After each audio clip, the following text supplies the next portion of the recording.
Je suis très heureuse de recevoir Petit Bambou aujourd'hui au bar à méditation pour un petit moment et on s'est dit que ce serait pas mal d'abord que je vous décrive quelques petites choses sur la pleine conscience, sur la méditation, à quoi ça sert, et puis une méditation guidée de, je sais pas moi, 20 minutes ou un peu plus.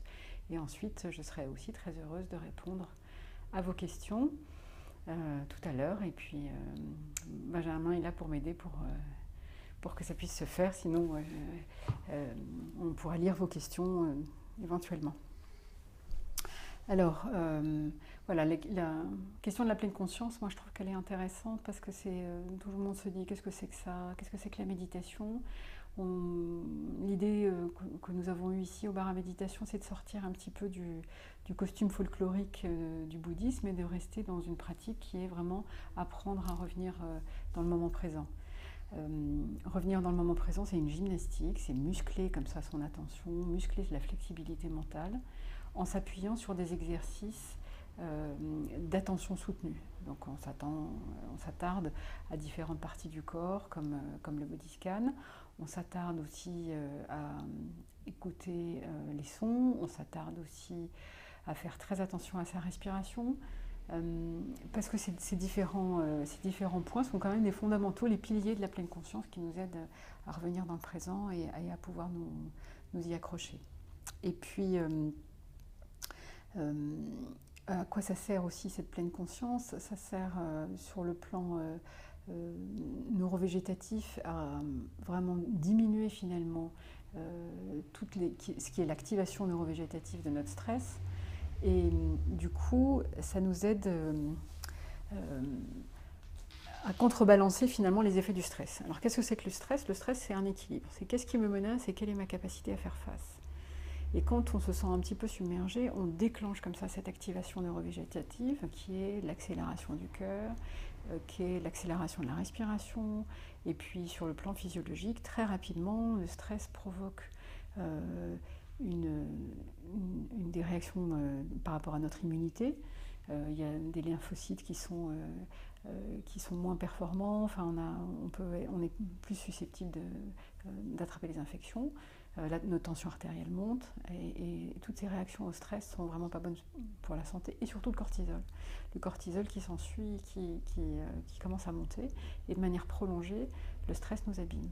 Donc finalement, avec cette pratique de pleine conscience, on arrive à revenir dans le moment présent et on arrive à faire baisser ces niveaux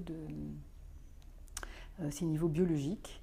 Comme je le disais, même il y a des études qui ont montré aussi que par rapport au diabète, la méditation permet une régulation des glycémies et des taux d'insuline. Les toutes premières études, elles viennent du CFM, du Center for Mindfulness, de l'université du Massachusetts, où dès 1979, John Kabat-Zinn a fondé la clinique du stress. Et les études qui ont permis, les premières observations qui sont faites, c'était au sujet des risques cardiovasculaires et des gens qui venaient de faire des infarctus. Et on a vu que les gens qui pratiquent la pleine conscience ont moins de récidives déjà de l'infarctus, des infarctus du myocarde, et aussi une baisse de leur tension artérielle. On a eu des études sur le diabète, comme je vous l'ai dit. Il y a eu des études aussi sur le sommeil.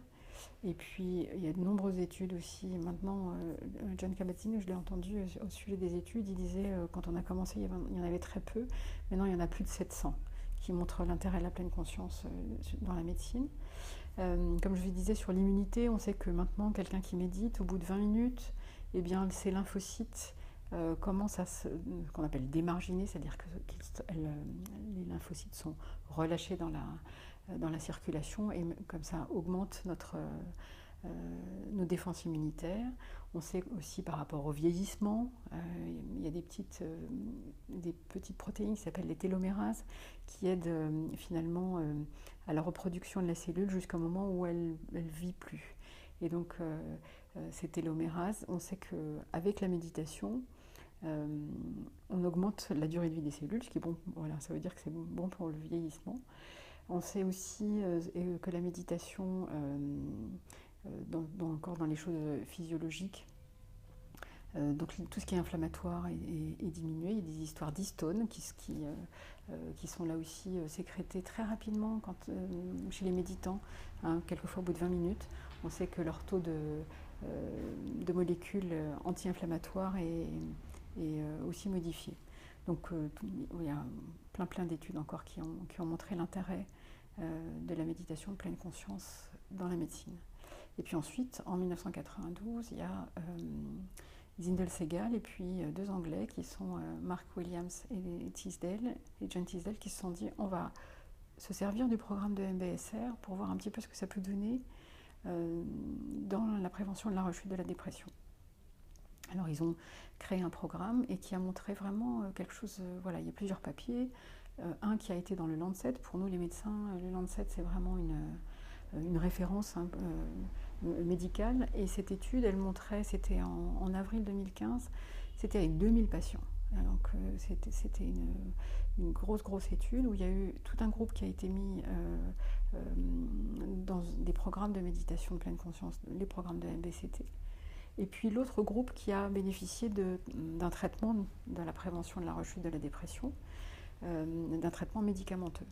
Et on a vu que voilà, les résultats étaient très comparables, cost effectiveness, c'est-à-dire en coût et en résultat, et sur la faisabilité de ces programmes. Donc c'est quand même très important de savoir qu'aujourd'hui, quand on regarde le site de l'OMS, la dépression c'est la première cause de handicap au monde en 2020, c'est-à-dire c'est demain. Et en regard, eh bien, on peut proposer à la fois quelque chose pour se soigner, mais aussi pour soigner la prévention de la rechute de la dépression. Et donc dans le programme MBCT, là aussi il y a une progressivité comme dans le programme MBSR, dans cette pleine conscience, et on apprend à repérer, comme je disais tout à l'heure, ben voilà, le corps, on apprend à repérer comment est-ce que je respire, on apprend à repérer les sons pour rester dans le moment présent. Et puis une fois qu'on est un peu dans le présent, on apprend aussi à voir quelles sont finalement les pensées qui nous embarquent le plus souvent. C'est toujours plus ou moins les mêmes choses. C'est toujours le démon de « je dois être parfait », le démon de « je suis un imposteur » et les gens vont savoir que ce que j'ai fait n'était pas tout à fait complet dans je ne sais pas quel dossier. Le démon de dis-moi que tu m'aimes, parce qu'on a tous besoin de reconnaissance et quelquefois on a une course à la reconnaissance qui nous conduit à avoir des actions qui ne nous rendent pas du tout service et puis qui nous font souffrir parce que les gens ne nous aiment pas comme on voudrait qu'ils nous aiment. Et puis enfin, il y a notre relation au temps qui est très compliquée. Et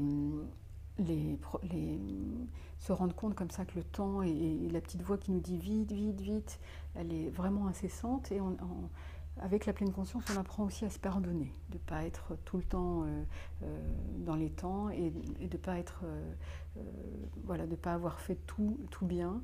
On apprend à se distancier finalement de ces espèces de démons qui sont toujours avec nous. Alors, moi je me disais avec la pleine conscience maintenant aussi, il y a d'autres études qui montrent l'intérêt aussi dans tout ce qui est des addictions. Donc on a des choses très intéressantes. Il y a voilà, l'équipe du Center for Mindfulness qui communique beaucoup comme ça sur les addictions, sur tout ce qui est craving, c'est-à-dire cette espèce de poussée qui fait que j'ai très envie d'aller rechercher le produit, que ce soit le tabac, que ce soit l'alcool, que ce soit ou même le sucre. Et donc ces programmes de pleine conscience aident beaucoup à pouvoir se dire finalement je reviens dans le moment présent et de quoi est-ce que mon corps a besoin. Donc évidemment avec Petit Bambou, vous le savez, il y a des programmes aussi qui sont dédiés à ces différentes pratiques, comme avec le tabac. Il y a eu tout un programme là, il y a quelques mois ou quelques semaines, et puis avec le tabac il y en a encore, et puis il y en a aussi avec les mindful eating, c'est-à-dire avec manger en pleine conscience, pour vraiment pouvoir se poser, de se dire voilà, de quoi est-ce que mon corps a besoin là maintenant. Voilà, qu'est-ce que j'ai encore j'ai oublié des choses. Voilà, je vous parle aussi du bar à méditation, un peu de l'histoire, c'est-à-dire que mon histoire à moi, c'est que je suis psychiatre et que moi j'avais 17 ans quand j'ai commencé à faire du yoga. Et après ça, c'est une pratique qui m'a accompagnée toute ma vie, enfin toutes mes études de médecine en tout cas. Et puis après ça, les 4 ans de psychiatrie, et je me suis orientée vers les thérapies cognitives et comportementales. La FTCC me convenait mieux. Et puis c'était en 2004 où j'étais à un dîner de psychiatre et où il y avait Christophe André. J'avais adoré son bouquin sur la psychologie de la peur. Et je lui ai dit sur quoi est-ce que tu travailles maintenant parce que vraiment ça m'intéresse. Et il me dit, si tu lis l'anglais, lis le livre de Tisdale et Segal et Mark Williams, qui est, voilà, c'est un projet ce projet de méditation dans la dépression, c'est vraiment très intéressant. Donc voilà, me voilà partie avec la MBCT. Et puis donc j'ai commencé à monter je suis devenue instructeur, j'ai commencé à monter des groupes. Et là j'en suis au 27e groupe. Et puis l'année dernière, près de mon cabinet, il y avait un chose de bronzage qui fermait et je me suis dit c'est dommage, on devrait utiliser ces endroits pour proposer aux gens d'aller méditer avant d'aller travailler ou avant de rentrer chez eux. Et donc l'idée est venue comme ça et bon voilà, du coup j'ai commencé à regarder, je me suis dit comment est-ce qu'on pourrait faire, le mettre dans une cabine avec un disque, ce serait pas très drôle, plutôt avec des instructeurs, et puis, mais aussi des instructeurs et pourquoi pas aussi une application. Donc voilà, ça a pris forme petit à petit, j'ai un peu regardé ce qui se faisait loin et je me disais que, évidemment, l'instant présent, moi j'ai entendu des détracteurs qui nous disent l'instant présent c'est gratuit. Oui, c'est gratuit, sauf que tout le monde ne sait pas y revenir et il y a plein de gens, dont vous, évidemment, puisque sinon vous ne seriez pas en train d'être attentif à cette vidéo sur Petit Bambou. De se dire, voilà, comment est-ce qu'on nous accompagne dans l'instant présent, comment est-ce qu'on peut être guidé pour apprendre à revenir dans le moment présent, apprendre à prendre soin de soi, apprendre, chez moi c'est très militant, c'est une médecine comportementale, c'est-à-dire finalement j'ai un comportement qui va influer sur ma vie, sur mon bien-être, sur mes émotions et surtout sur ma santé, puisqu'on voit vraiment l'intérêt de la pleine conscience dans la santé. Donc je reviens au lieu. Donc le lieu s'appelle le bar à méditation. C'est 5 rue Gaillon. C'est à Paris, près de l'Opéra. Et c'est un endroit voilà, qu'on a voulu chaleureux et avec surtout démystifié. C'est-à-dire que moi je me dis, on n'est pas là pour être en lotus. Pour moi, c'est pas ça l'objet de la pleine conscience. Donc on est assis sur des fauteuils, sur des poufs assez hauts pour qu'ils soient confortables. Et voilà, je pense que Benjamin a mis des vues aussi où on a un vestiaire en bas où on peut déposer ses affaires, on a juste une petite clé où il y a son portable et ses affaires qui sont enfermées. Et là, on est tout à fait tranquille pour pouvoir méditer. Et alors, il est ouvert du lundi au vendredi, de 8h à 19h30. Et nous proposons aussi des groupes le soir. Donc il y a des groupes de MBCT qui sont en cours, il va y avoir des groupes de MBSR à partir d'après les vacances. Il y a un groupe qui est fait par Géraldine des Indes de MB Eat pour manger en pleine conscience. Et il va y avoir aussi des groupes pour les enfants qui seront faits le mercredi. Et puis on voudrait aussi recevoir les enfants de manière plus informelle les samedis et les adolescents le samedi à 15h. Pour la préparation des examens, on se dit que là aussi, les aider à revenir dans le présent et les aider à pouvoir se concentrer et à mettre à distance l'anxiété de performance ou la manière dont notre mental peut être englué avec toutes ces pensées négatives, ça peut aussi les aider. Alors les méditations guidées, elles ont lieu avec des créneaux d'une demi-heure à chaque fois. Ça commence à 8h le matin, 8h45, 9h30 avant d'aller travailler. À l'heure du déjeuner, 12h45 et 13h30. Et puis en début de soirée, 17h30, 18h15 et à 19h. Et puis on se dit qu'il y a aussi les entreprises qui sont autour de nous. Il y a quand même beaucoup de banques, beaucoup d'assurances autour de l'Opéra, et près de Saint-Lazare, énormément d'entreprises. Voilà, qui pourraient aussi avoir envie de proposer à leurs salariés des séances de méditation ici. Deux petites questions. MBCT, qu'est-ce que c'est MBCT ? MBCT, c'est Mindfulness Based Cognitive Therapy, thérapie cognitive basée sur la pleine conscience. Okay. Le lien entre cohérence cardiaque et méditation. Alors la cohérence cardiaque, en fait, on voudrait obtenir quelque chose. Donc c'est la cohérence cardiaque, en fait, puisqu'on essaye de réguler sa respiration, sur 6 cycles par minute, de sorte qu'avec 6 cycles par minute, cette cohérence fait que notre cœur ralentit à 60 battements par minute. Donc là, en fait, dans la cohérence cardiaque, effectivement, on obtient quelque chose qui est très intéressant, qui est la stimulation du système nerveux autonome. Je vous disais tout à l'heure le stress, hein, c'est contre-intuitif. Le stress, c'est le système sympathique. Celui de la détente, c'est le système parasympathique. Donc quand on fait de la cohérence cardiaque, on s'oblige finalement à... On contrôle sa respiration avec ces 6 cycles par minute. Et du coup, on stimule le parasympathique, mais la différence avec la pleine conscience, c'est que la pleine conscience, on n'a pas d'objectif. On n'a qu'un seul objectif, c'est celui de revenir dans le présent, de se dire qu'on va être dans le présent délibérément et sans jugement. Donc il y a certaines fois où on est en pleine conscience, mais on est très agité, on peut avoir une contrariété 5 minutes avant et avoir le cœur qui bat très vite. Et notre objectif, c'est voilà, de traverser ces moments difficiles de manière différente, sans contrôler la respiration et du coup sans contrôler le rythme cardiaque. Alors la cohérence cardiaque, quelquefois, moi je trouve que c'est pas mal quand on ne sait pas du tout ce que c'est que revenir dans le moment présent et de faire attention et de guider son attention. Alors il y a aussi des applications qui sont pas mal et qui, je pense notamment à Respirelax, qui permet de suivre la bulle comme ça qui monte et qui descend. Mais là, on contrôle la respiration. Alors dans la pleine conscience, on se dit, on prend les choses comme elles sont et on ne veut pas les changer. Donc du coup, les contrariétés ou les moments difficiles, finalement, on les regarde de l'intérieur en se disant, voilà, qu'est-ce que je ressens là tout de suite maintenant, mais je ne vais pas changer ma respiration. Ah oui, je respire avec le haut du corps. Ah oui, j'ai les carotides qui battent parce que je suis très en colère ou je suis très contrariée, mais on ne change pas. Voilà, est-ce que c'est à peu près clair sur la différence? Bon. Un petit peu de pratique? Allez, un petit peu de pratique. Donc moi, je vous invite à vous asseoir de sorte que voilà, il n'y ait pas d'appui sur le dossier. Donc si vous êtes sur une chaise, c'est très bien, c'est ce que je suis, c'est comme ça que je suis, avec les mains sur les jambes et les pieds à plat au sol. Vous pouvez fermer les yeux, parce que quelquefois la vue, pour l'instant, ne vous servira à rien. Mais il y a certaines pratiques, on est juste en train de regarder un point, on fixe un point au sol, voilà, tout simplement, avec peut-être le regard un peu baissé. Alors ce qui est important dans la méditation, c'est d'essayer d'être stable, parce qu'on se dit la stabilité du corps aide à la stabilité de l'esprit. Donc ce qu'on vérifie quand même, on essaye d'avoir une petite visite guidée de soi-même, c'est-à-dire d'avoir une stabilité, ce qu'on appelle la base, c'est-à-dire du bassin et des genoux.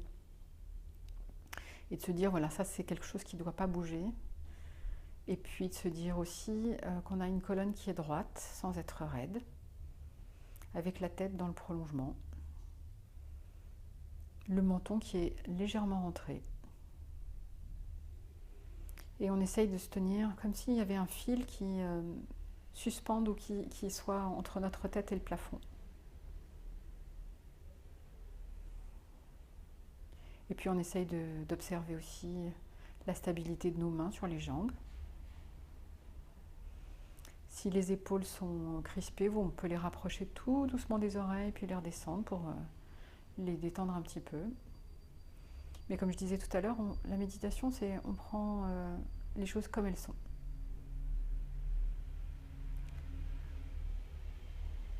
Et puis on essaye de prendre contact aussi avec son corps sur notre support, alors sur la chaise ou sur un coussin, si vous êtes sur un coussin ou au sol. Ou les pieds à plat aussi sur le sol.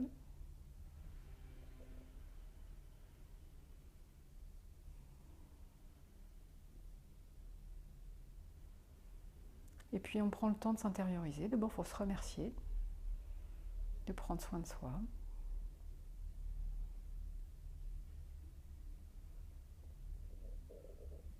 Et puis on se dit, voilà, je vais essayer de basculer en mode qu'est-ce que je perçois, parce qu'en mode par défaut, on est tout le temps en train de se dire qu'est-ce que je pense.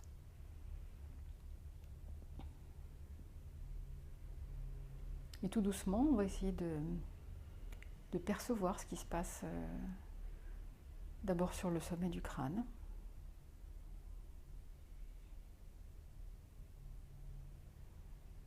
Puis ensuite, le cuir chevelu.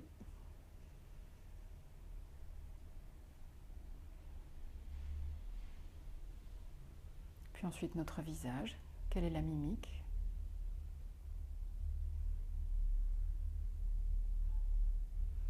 Et puis on peut s'attarder un petit peu sur notre visage, entre les deux sourcils, notre front qui est bien tendu.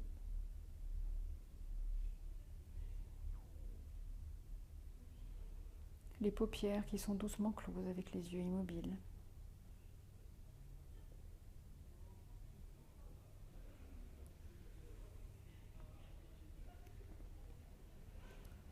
Et puis nos oreilles,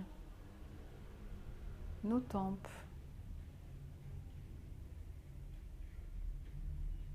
les joues, le menton,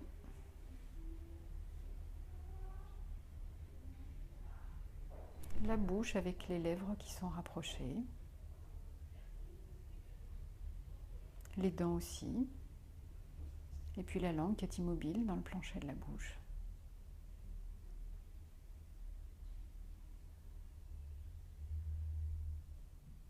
Peut-être on peut percevoir un tout petit peu d'air sur nos joues.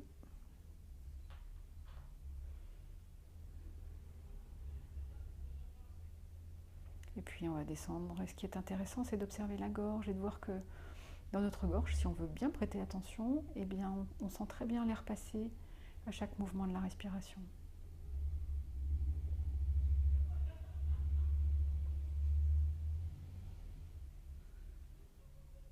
Et puis on va descendre tout doucement le long du bras droit.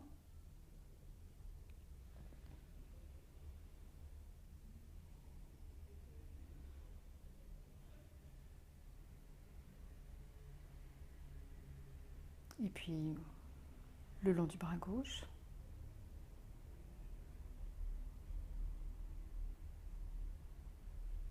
On peut observer aussi la face antérieure du thorax et du buste.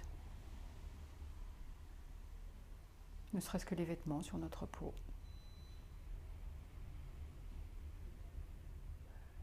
Et puis aussi tout notre dos. Souvent on a des tensions comme ça en fin de journée. Dans la nuque.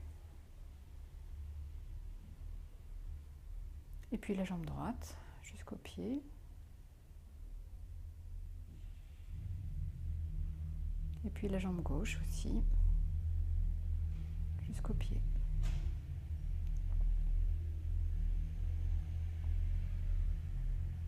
Alors, comme je le disais tout à l'heure, la pleine conscience, c'est qu'on simplement on observe ces signes physiques sans du tout les juger. Voilà, c'est comme ça, en ce moment.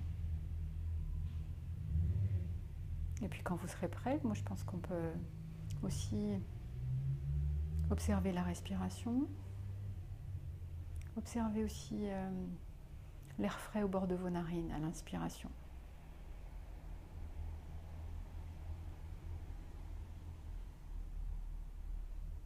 Et puis l'air plus tiède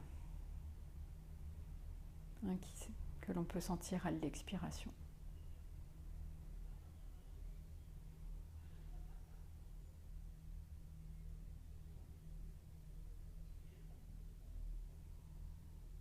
Observez, comme je vous disais, aussi l'air qui passe dans les narines. On le sent très bien dans le nez, la gorge et quelquefois un peu la trachée. Observez-vous, essayez de voir jusqu'où vous sentez l'air qui entre. Et puis ensuite l'air qui est expulsé, qui est plus tiède.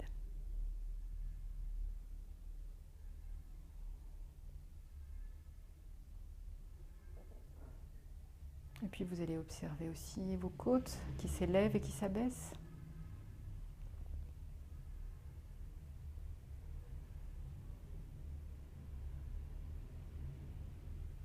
Puis observez aussi les épaules qui s'élèvent et qui s'abaissent avec les mouvements de la respiration.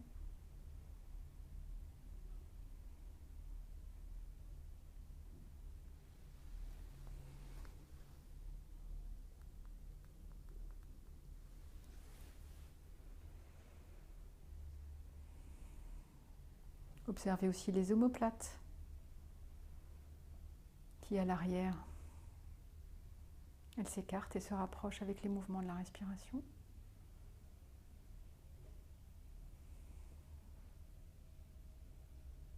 Et puis observez aussi votre diaphragme qui tire vers le bas à l'inspire.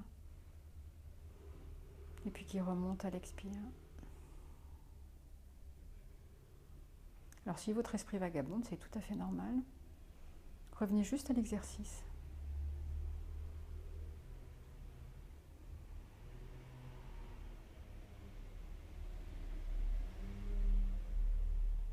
Et puis observez aussi l'abdomen qui avance et qui recule.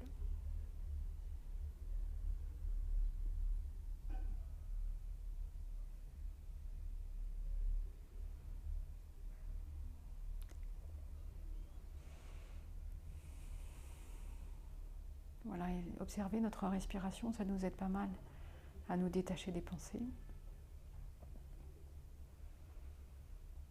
Ce qu'on peut faire aussi pour se détacher des pensées, c'est les compter nos respirations. Par exemple, 1, j'inspire, et 2, j'expire. 3, j'inspire, 4, j'expire. 5, inspire, et ainsi de suite jusqu'à 10.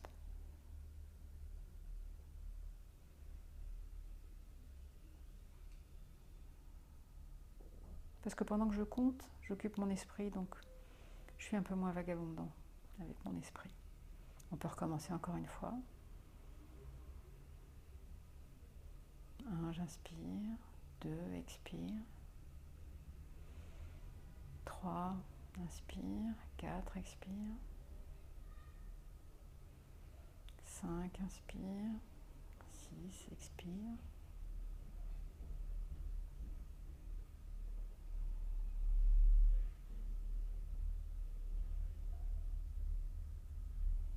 Voilà, et quand on est dans le présent, dans son corps, dans la respiration, on peut se dire, voilà, je suis dans le présent pour cette respiration. Et puis pour cette respiration. Et ainsi de suite, vraiment dans le présent, respiration après respiration. Tout ce que j'ai à faire, je le ferai tout à l'heure. Et comme ça, on peut voir aussi dans notre esprit qu'est-ce qui apparaît. Toutes les choses à faire. Les il faut, les je dois. Et puis les et si alors. Et quand on a pu stabiliser comme ça son esprit, on peut juste se dire, voilà, je regarde le train de pensée. Je regarde mes pensées comme si elles étaient des nuages dans le ciel. Mais moi, je suis dans le présent, délibérément et sans jugement. Je regarde juste mes pensées.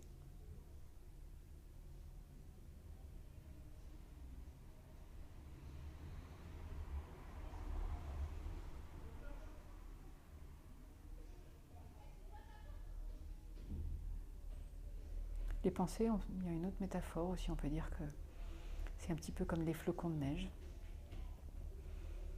Vous savez, ces boules de neige qu'on agite, là, et quelquefois, il y a un petit peu de temps pour stabiliser son esprit.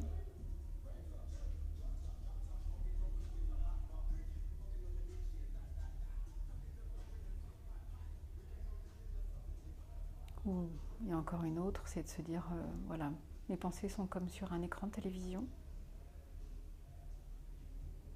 et je les regarde passer.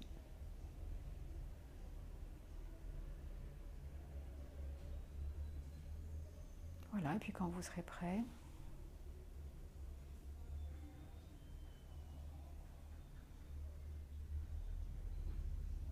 peut-être on peut faire un exercice aussi sur les pensées et de se dire, voilà, il y a une pensée qui arrive. Vous savez, quand on était petit, on avait une petite comptine qui était un bout de ficelle, selle de cheval, cheval de course, course à pied. Là, on va faire le contraire. Voilà, la pensée qui vient d'arriver, finalement, comment est-ce qu'elle est arrivée là? Qu'est-ce qui m'a fait penser à ça? On peut comme ça examiner nos pensées un petit peu à l'envers. Ah, mais oui, c'est parce que j'ai eu un coup de fil tout à l'heure et j'ai un truc à faire et voilà, ça m'a fait penser à... Ça peut être de temps en temps intéressant de voir un petit peu le cheminement. Le cheminement à l'envers pour être conscient de ses pensées, sans les juger, juste le déroulement. Comment est-ce qu'elles se déroulent?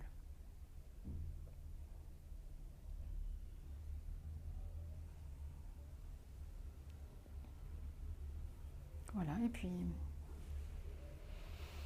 quand vous serez prêt, on peut revenir un peu à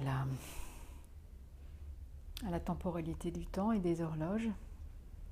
Et puis moi je suis à votre disposition si vous avez des questions. Hein, voilà, il y a Lucie qui est chez moi me disait que le volume était très bas. Je suis désolée, j'espère que...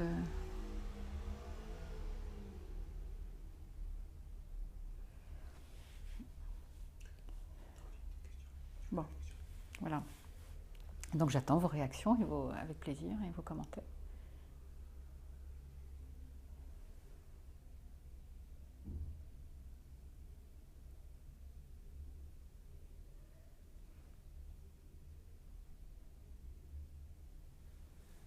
Tout à l'heure, j'avais une question sur la différence entre la mindfulness et la pleine conscience. Alors la mindfulness et la pleine conscience, c'est pour moi la même chose. Alors je peux me tromper, mais pour moi, being mindful, c'est être en pleine conscience. Parce que finalement, c'est une traduction du mot anglais de mindful. Et c'est pleinement présent, littéralement. Donc il y a beaucoup de merci pour ce moment présent, merci pour ce moment de sérénité. Il y a quelqu'un qui dit que ça emmène des vagues d'angoisse. Est-ce que tu peux peut-être... Alors c'est possible que quand on est finalement dans le présent, eh bien, on perçoit finalement ce qui peut nous submerger, ce qui peut arriver. La pleine conscience, c'est pas du tout confortable, ça j'en conviens, parce que la pleine conscience, finalement on se connecte à soi-même et effectivement on peut se connecter à des choses qui sont désagréables mais qui font partie de notre vie. Alors moi ce que je suggère à la personne qui voit ces vagues d'angoisse, c'est de... Alors j'aime pas le mot français parce que je trouve ça un peu cucu d'accueillir finalement l'angoisse parce que c'est quand même assez désagréable d'être angoissé. Mais le mot anglais me convient mieux, welcoming, c'est-à-dire ne pas repousser l'angoisse, ne pas vouloir repousser l'angoisse, mais au contraire la laisser venir parce que finalement l'angoisse, qu'est-ce que c'est ? C'est une peur sans objet, l'angoisse, et elle nous invertit sur nous-mêmes. Donc je ne vais pas parler des émotions tout à l'heure, je peux en dire un mot maintenant peut-être, c'est que voilà, il y a 3 émotions qui nous ont servi dans la survie. Il y a la peur qui sert à nous dire « sors de là, t'es en danger ». Et la plupart du temps, quand on est angoissé, c'est qu'on a peur d'avoir peur. Alors l'idée d'être en pleine conscience avec ces angoisses, c'est d'apprendre à repérer finalement, mais où est-ce que c'est dans mon corps ? Alors est-ce que c'est dans la gorge ? Est-ce que je commence à me crisper ? Est-ce que je commence... cette peur, est-ce qu'elle me paralyse ? Cette angoisse, est-ce qu'elle remonte finalement de mon ventre ? Et c'est de se familiariser avec ces signes physiques de l'angoisse qui nous aident beaucoup parce que finalement, techniquement, qu'est-ce qu'on fait ? Quand on est beaucoup plus présent à ces angoisses, on dirait en thérapie cognitive et comportementale, je m'expose à l'angoisse et je ne réponds pas. Ça s'appelle une exposition avec prévention de réponse. Donc dans la pleine conscience, je deviens pleinement conscient de là où ça se passe dans mon angoisse. Et encore une fois, c'est pas confortable, mais du coup, une fois que je l'ai fait une première fois, je commence à me familiariser et j'arrête de la fuir. Et plus on évite d'être angoissé, et moins on le devient finalement. Puisque d'une certaine manière, on atténue ces signes physiques, ces signes physiques nous deviennent familiers. Une autre question, comment devenir instructeur ? Alors pour devenir instructeur de MBCT, il faut, a priori, je ne sais pas si Zindel Segal est en train de fermer un peu le process. En tout cas, pour devenir instructeur MBSR, c'est un process qui est assez long. Si vous allez sur le site du CFM, the Center for Mindfulness, vous verrez qu'il y a tout le process qui est écrit en anglais. Ou je pense aussi sur le site de l'ADM, Association pour le développement de la mindfulness en français. Je crois aussi, j'ai cru voir il n'y a pas longtemps, tout un process pour devenir instructeur. Donc pour devenir instructeur MBSR, c'est un minimum de 3 ans de formation. Parce que voilà, il faut que les gens puissent être d'abord pratiquants de la pleine conscience. C'est un process de suivre un programme de MBSR pendant 8 semaines. Et puis ensuite, il y a différentes étapes qui sont demandées. En plus, ça a changé très récemment. Donc pour ne pas dire de bêtises, je préfère que vous vous référiez au CFM qui est très documenté ou sur le site de l'ADM. Que pensez-vous de la préférence de Fabrice Midal pour pleine présence plutôt que pleine conscience ? Alors Fabrice Midal, lui, pratique une méditation qui est philosophique. Donc pleine présence, pourquoi pas. Je trouve que c'est aussi très, comment dire, c'est effectivement de la présence plus de la conscience, parce que la conscience, on peut être un peu troublé, est-ce que c'est une notion psychologique ou pas. Voilà, donc une présence à soi, une présence au moment. Je trouve que ça peut être un synonyme assez agréable. Pour les acouphènes, y a-t-il une solution? Alors pour les acouphènes, c'est vrai que là aussi, c'est s'habituer à ces acouphènes finalement et être pleinement présent de ces acouphènes finalement, c'est aussi pouvoir les décortiquer dans toutes leurs dimensions. Alors est-ce que c'est vibratoire, est-ce que c'est pulsatile, est-ce que c'est sifflant, est-ce que c'est hurlant, est-ce que c'est criant, et de descendre dans la qualité finalement de l'acouphène. Finalement, on sait aussi que l'acouphène il est tellement agaçant qu'il suscite aussi une crispation en plus, amplifiée. Donc la pleine conscience, j'ai pas vu de papier passer sur les acouphènes, mais je pense que c'est un peu comme dans la douleur. Plus on devient finalement spécialiste et expert de ces acouphènes, et moins elles deviennent gênantes, puisque on sait que plus on veut les chasser, et plus on veut que ça n'arrive pas, et pire c'est. Alors que faire la paix avec ces acouphènes et se dire, voilà, je vais apprendre à marcher avec un caillou dans la chaussure, ou je vais apprendre à être avec ma douleur, finalement, voilà, avec beaucoup de pratique, on arrive quand même à atténuer, pas l'acouphène, mais l'agacement, le fait d'être horripilé et le fait d'être en souffrance et de absolument vouloir changer. Ça, on peut le changer. Quelqu'un qui demande si on peut revoir cette vidéo. Bien sûr, très volontiers. Elle sera postée sur le site de Petit Bambou et sur le site du Bara Méditation. L'hypnose est encore un stade différent. Je parle d'auto-hypnose. Alors, je ne suis pas compétente pour parler d'auto-hypnose. Je sais qu'il y a plein de gens qui me disent mais finalement la pleine conscience c'est de l'auto-hypnose. Alors ce que je crois quand même c'est que dans l'auto-hypnose on a aussi un objectif. Tout à l'heure quelqu'un nous parlait de sophrologie. Dans la sophrologie on a un objectif, dans l'auto-hypnose on a un objectif, c'est celui de descendre à l'intérieur de soi, dans quelque chose qu'on a créé avec son thérapeute au début, qui est un lieu particulier où on est bien à l'intérieur de soi. Dans la pleine conscience, évidemment on essaye de s'intérioriser mais dans le sens où on bascule dans ses perceptions. Et donc je ne veux pas dire de bêtises là aussi parce que je ne me sens pas archi compétente. Pour moi l'auto-hypnose c'est un petit peu différent. Bon voilà. Alors est-ce qu'il y a des... Alors on parle du volume. Merci pour ce moment de calme. Tout de même très agréable. Et merci pour votre intervention. Voilà. C'est gentil. Merci à Christelle et à John. On fasse une petite pratique pour conclure. Oui. Oui, on peut encore faire une petite pratique. Moi, c'est une de mes litotes chez moi, c'est justement par rapport aux émotions désagréables. Puisque c'est mon métier quand même d'être psychiatre et de voir des gens qui vivent comme ça des émotions difficiles. Tout à l'heure, on a parlé de la peur. Il y a aussi la tristesse. La tristesse, elle sert à nous dire je viens d'avoir une perte ou je vais en avoir une. Et finalement, si je pleure sur moi vulnérable. Et si je suis vulnérable, ça veut dire que cette perte, elle va maintenant me donner une disponibilité pour vivre quelque chose de nouveau. Alors, on ne s'en rend pas tout de suite compte par rapport à la tristesse. La colère, ça sert à nous dire celui qui est en face de toi ne te respecte pas. Et comme je vous disais tout à l'heure, la peur, elle sert à nous dire va-t'en, t'es en danger. Donc moi, je vous propose, c'est de trouver un événement qui vous a ému et puis qu'on puisse se réinstaller quelques minutes et vous remettre dans le moment présent. Moi, je trouve que chacun a son petit rituel, toujours de se décoller du dossier et puis toujours vérifier sa base, sa stabilité. Il n'y a pas de mot français, vous savez quand même, la méditation de pleine conscience, ça vient quand même du bouddhisme, et les bouddhistes disent sit still, c'est-à-dire assis, pas bouger. Ça s'écrit pas sit, S-E-A, ça s'écrit S-I-T. Sit still, c'est vraiment il faut s'imaginer comme les sphinx d'Abou Simbel, quoi. C'est vraiment dans une stabilité de l'esprit, donc la stabilité de la base, de notre colonne, de notre tête, des bras sur nos jambes, et puis des pieds à plat sur le sol. Voilà, comment est-ce que je me sens là, tout de suite, maintenant ? Et puis brièvement, on peut revenir aussi à nos sensations corporelles, comme si on faisait un balayage du haut en bas.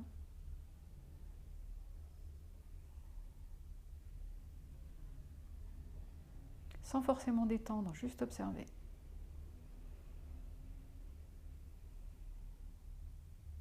Et puis là aussi, de se recaler dans la respiration.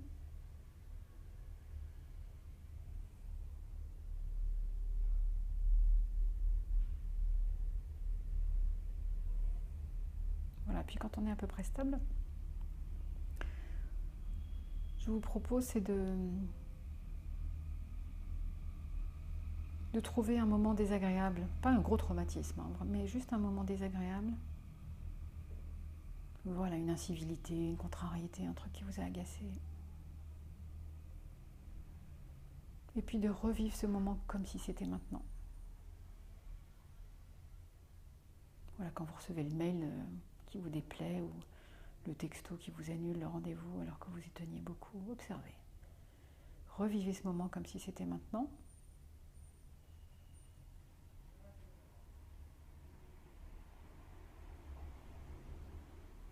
Et maintenant, observez les signes physiques. Alors quand je vous dis de revivre, c'est vraiment revivre, c'est vous remettre dedans pour vous reconnecter aux signes physiques.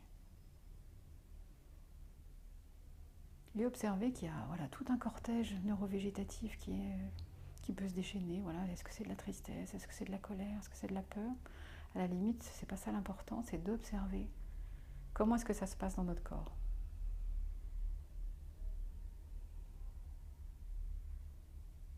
Comment est-ce que ça se déroule?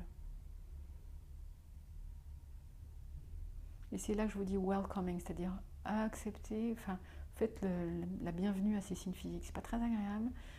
Bon, c'est pas franchement, le bonheur, c'est pas nécessairement confortable, mais c'est d'observer comment est-ce que ça s'empare de moi.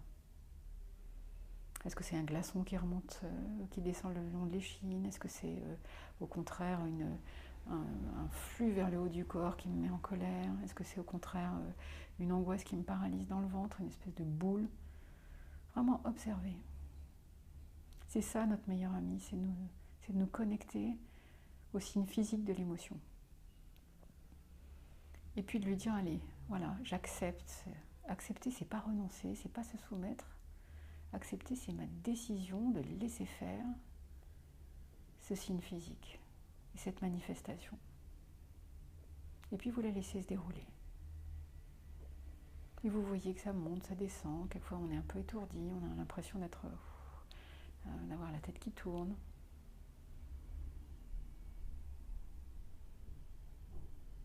Et c'est ça l'essence de lâcher prise, c'est-à-dire que c'est vous qui donnez l'autorisation à vos signes physiques de se manifester. C'est vraiment vous et votre corps. Et c'est personne d'autre. C'est pas une soumission, c'est vous qui décidez de laisser faire ces signes physiques. En pleine conscience, sans jugement et dans le présent. Pour moi, c'est ça l'essence du travail sur les émotions dans la pleine conscience.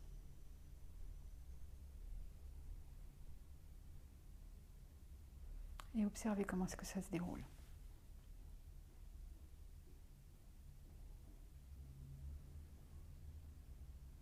Voilà, et puis quand ça finit de se dérouler, vous pourrez reprendre la vidéo tant que vous voulez, mais voilà, c'est vraiment se dire, ah ben voilà comment ça fait finalement quand je laisse faire ces signes de la colère, ces signes de la tristesse qui peuvent monter, me piquer le nez, vraiment envahir mes yeux, ou ces signes de l'angoisse qui peuvent me serrer la gorge ou le ventre. Et me familiariser avec ces signes-là, finalement, font que je suis en paix avec. Parce que dès que je veux les chasser, ça ne marche pas. Alors que si je les laisse entrer, c'est quand même beaucoup plus facile, avec le temps, avec la pratique. C'est ça le chemin de la pleine conscience. Voilà, j'espère que vous êtes prêts. Moi, je suis encore tout à fait à votre disposition pour les questions, s'il y en a d'autres au sujet des émotions.